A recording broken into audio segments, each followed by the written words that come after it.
Mesdames et messieurs, est-ce que vous êtes prêts à accueillir le premier candidat? Êtes-vous prêts? Oui. Êtes-vous prêts? Oui.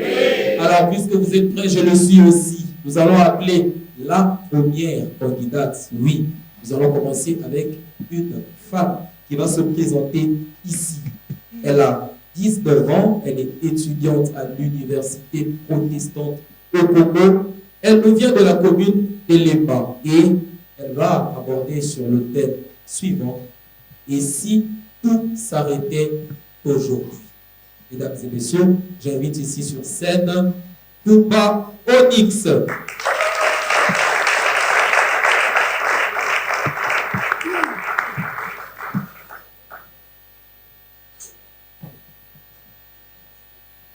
L'écoulement de la durée à travers un sablier est une pression pour l'âme.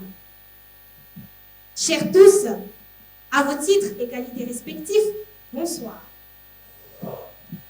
Je me suis retrouvée seule dans ma chambre en train de ressasser sans cesse dans ma tête l'idée de ce thème qui ne me ressemble aucunement.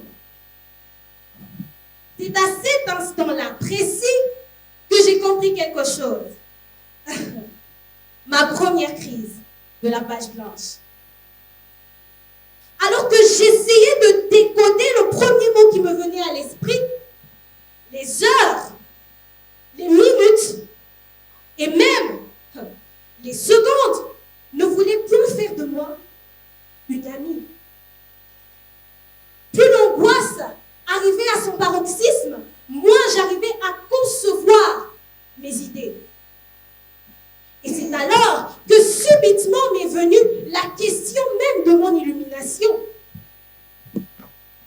Onyx, et si tout s'arrêtait réellement aujourd'hui? Et si à force de rester à trop y réfléchir, il devenait d'un coup beaucoup trop tard? Malheureusement, cher public, c'est le genre de question que l'homme ne se pose pas. L'être humain pense que puisqu'il a eu le temps aujourd'hui, il l'aura certainement demain. Non! Hélas, non! Le temps ne nous appartient pas. Seul Dieu, dit la Bible, en est maître. Vous savez, j'avais un voisin rempli de tellement, non mais tellement de rêves, il se faisait appeler le rêveur.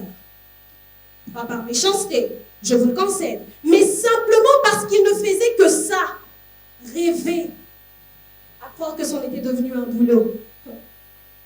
Ne vous y trompez pas, chers amis.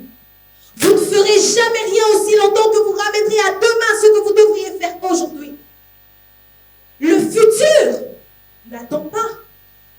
Le plus tard n'existe pas encore et n'aura peut-être jamais lieu. Qui sait?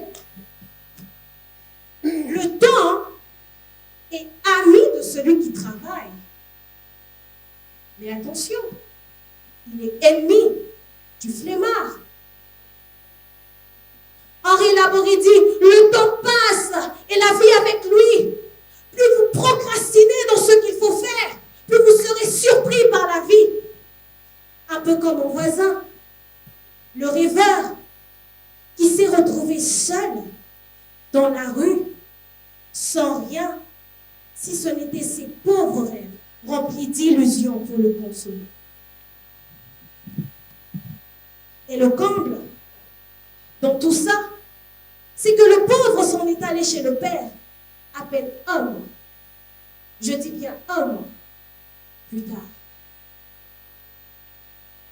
Alors, posez-vous un peu la question avec moi ce soir.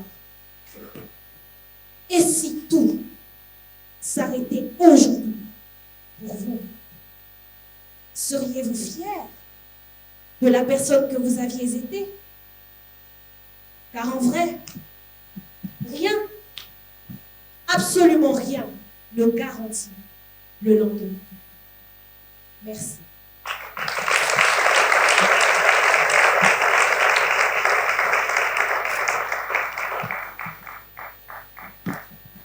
Oui, le temps passe.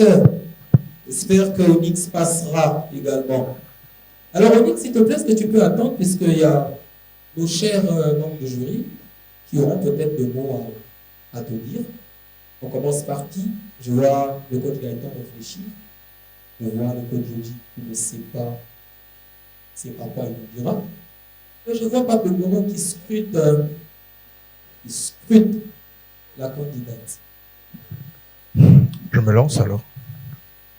Donc Joji. Ok. Onyx. Bonsoir.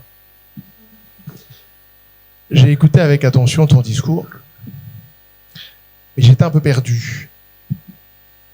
Parce que tu choisis un thème hautement philosophique, mais que tu abordes comme une séance de coaching de développement personnel. D'accord? J'espérais avoir plus de hauteur dans ta réflexion, mais je me suis retrouvé à stagner dans un développement, on va dire, basique, qui est qu'il ne faut pas procrastiner, qu'il ne faut pas rêver, etc.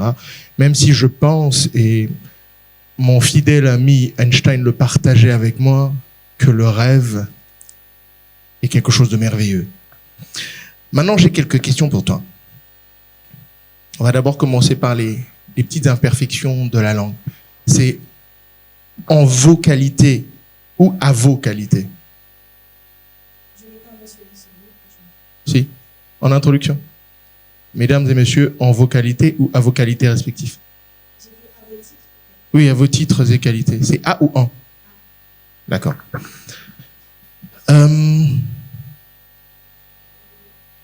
Et si tout s'arrêtait aujourd'hui? Pour toi, est-ce que tu serais fier? Si éloquence s'arrêtait maintenant? Je ne parle pas précisément de l'éloquence, mais non, je ne serais pas fière. À moitié, je dirais. Parce que ça n'a pas été donné à tout le monde d'arriver jusqu'en demi-finale. Donc l'essentiel pour moi, c'est que ma famille soit fière de moi. Si ma famille est fière de moi, je serai fière de moi. Merci.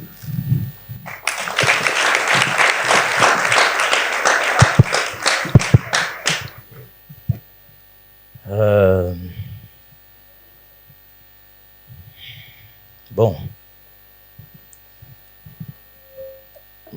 Moi, je dis toujours, dans la mesure où il s'agit d'un concours d'éloquence, le thème, pour moi, vient après. Dans un concours d'éloquence, la forme n'est pas la sœur jumelle du fond. J'ai beaucoup aimé la question de Joji. C'est à ou en? Je vous repose la question. C'est mesdames et messieurs, à vos titres et qualités ou en vos titres et qualités?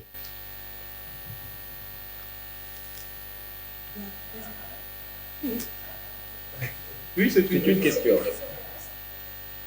Comme je l'ai dit, comme je l'ai dit dans mon speech.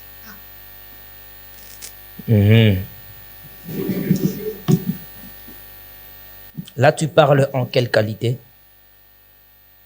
J'ai peur de ne pas comprendre la question. Là, tu parles en quelle qualité? C'est en quelle qualité que tu es venu devant, là? En qualité de... Mais pourquoi tu ne dis pas à qualité de? Parce que j'avais commencé avec titre. Ça change rien. Ça change rien du tout. Tu es là en quel titre?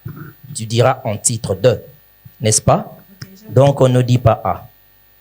Alors on dit en vos titres, sauf que tu as dit à vos titres et qualités.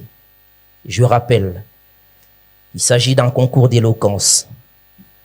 Au-delà de toute la beauté que vous pouvez avoir et être, mais ce qui compte pour nous, c'est ce que nous entendons.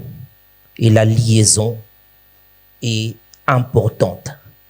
C'est en vos titres et, pas à vos titres et, en vos titres et qualités. En vos titres et en vos qualités, n'est-ce pas? Bien. La même chose quand vous dites le premier mot qui me venait à l'esprit. le premier mot qui me venait à l'esprit, ça c'est, il y a une certaine beauté quand on parle comme ça.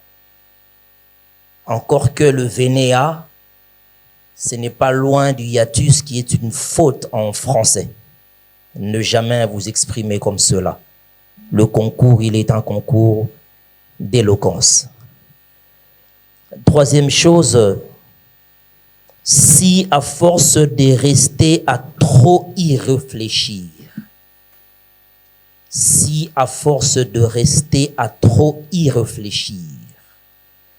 première chose de liaison d'abord, si à force de rester à trop y réfléchir, la liaison est importante, n'est pas dire à trop y réfléchir, dire à trop y réfléchir, ça c'est beau. Sauf que vous dites, si à force, quelle est la différence alors entre si à force de rester à trop y réfléchir et si à force d'y réfléchir? Quelle est la meilleure formule? Non, c'est pas une question. La meilleure formule, c'est la mienne. C'est pas une question. Alors, ramenez à demain ce que vous devriez faire aujourd'hui. Devriez, c'est à quel temps et quel mode? Ramenez à demain ce que vous devriez faire aujourd'hui. Devriez, c'est à quel temps et à quel mode? C'est une question. Subjonctif présent. Subjonctif présent. Ramenez à demain ce que vous devriez faire. Vous êtes sûr que c'est le subjonctif? Que vous devriez, c'est le subjonctif? Non, c'est pas le subjonctif. Encore que vous ne devriez pas dire devriez. C'est aujourd'hui. N'est-ce pas? Vous ne devriez pas le dire. Je voudrais finir par: seriez-vous fier de la personne que vous aviez été? Aviez été, c'est quel mode et quel temps? Le plus que parfait. C'est le plus que parfait. Le plus que parfait est censé marquer une antériorité par rapport à quel autre temps? Par rapport à l'imparfait. Quel est l'imparfait que vous avez déjà dans votre phrase? J'ai utilisé le conditionnel et le plus que parfait. Vous avez le conditionnel et le plus que parfait. Et vous voulez me faire croire que le plus que parfait peut marquer une antériorité par rapport au conditionnel. C'est une erreur de français.